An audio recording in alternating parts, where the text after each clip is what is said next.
Yeah, so recently Microsoft updated the Xbox app on Windows, and one thing they did was they brought over 400 titles that previously weren't available on the Xbox app, and they're working on also on bringing more games over as well, and also working on crossplay between Xbox versions on console and PC, and also other versions. But they also really just want to work on the app itself.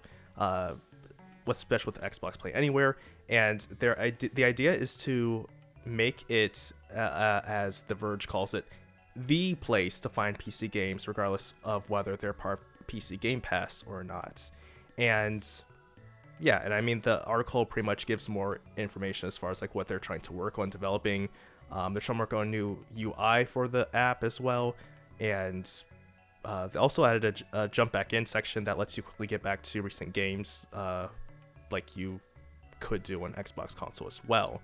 And that's pretty much. Oh, it also, wait, there one last thing here also was that or well, actually, this was just a question they had about saying whether the company wants to list Steam, Epic Games, or itch.io games in the app as well, sort of again to get those games, or I guess as Microsoft wants to make Xbox, the Xbox app, the place to get your games, cause if they want to have everything localized within the app itself, which is interesting, which I sort of have my own thoughts on as far as why that could happen, but I will save those for after you give me yours. All right, so to kind of keep it as simple as possible, I think that this, I understand the theory behind it, what they're trying to do, but apart from the fact that my previous experience, at least with the Xbox PC app, was that it was not good. Because there's only been one time where I specifically purchased a game through that, and it was just because it was a game I wanted to support at launch, which was the Gunk. And the only reason I went for that was because I like Image and Form, and they were responsible for that game. Ended up being an okay game. I mean, I played it and beat it, but it wasn't like anything super special. It was nowhere near as good as like their SteamWorld Dig games, which are the main ones that I love. But regarding the Xbox app itself, I just wasn't impressed with it, and it's something that I only used for that one game, and I haven't used it since. The idea of it being able to display like Steam games and that sort of thing, my issue with that idea is that it sounds like they would basically make it so you have to run two apps at once, because you have to run the Steam app in addition to running the Xbox app in order for your Steam games to be displayed. Now, if there's some way around that, then I could see this being an okay thing, but it's still a hard sell for me in terms of making that changeover, because they really have to provide something significant to make it worth making the change.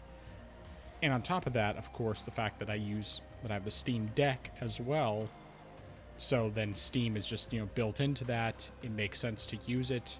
Steam is where I have the vast majority of my games, other than the stuff I have through GOG, which, man, I just want to, as a quick side mention, Amazon Prime had a bunch of free GOG games.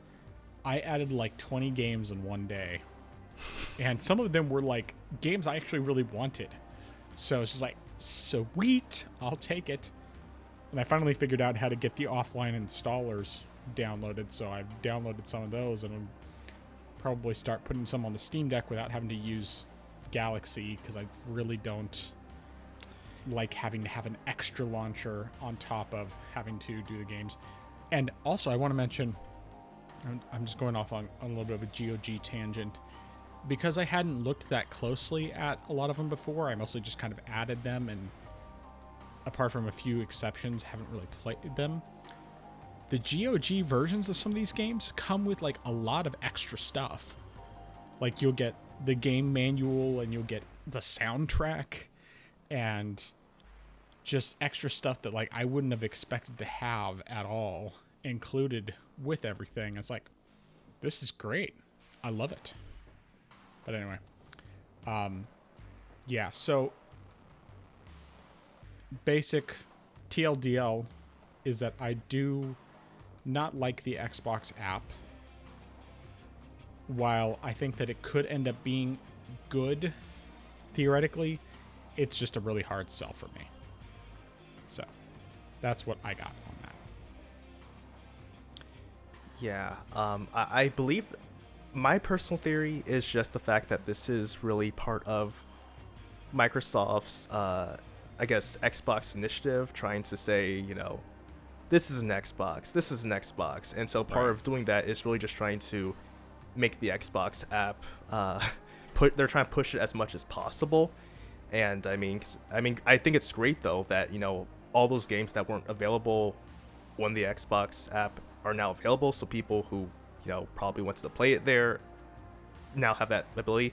I think at the end of the day, the more places people can get their games, the better. So even if it's just on the Xbox app, I still think that's a great thing. Even if I don't use it myself, I think that's a good thing, is that these games are all going over there.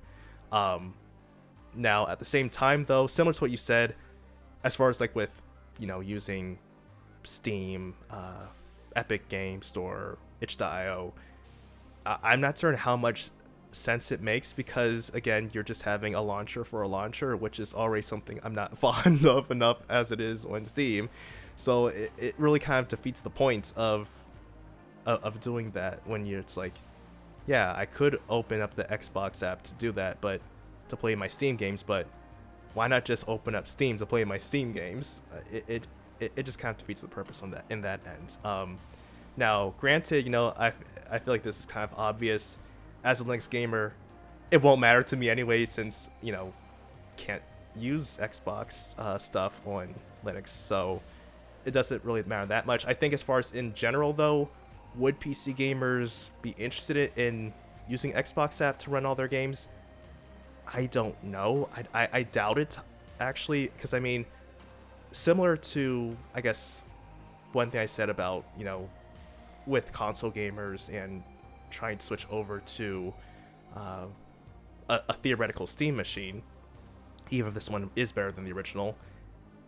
With consumers, if they're already used to something that they've used for a long time, unless something major happens that's catastrophic, they're very hard pressed to switch over to something different.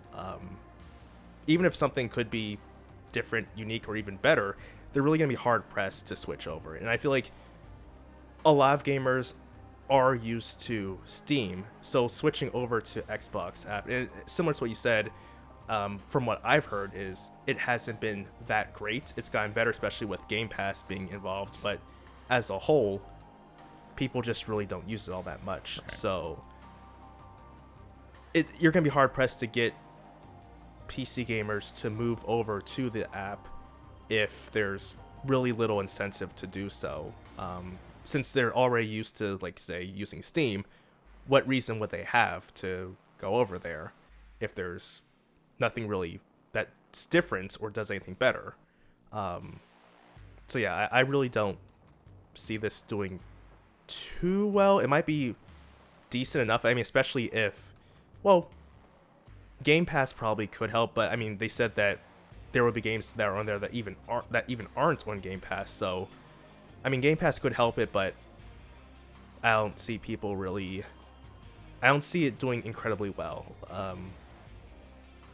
Yeah, so that's really all I gotta say on that end.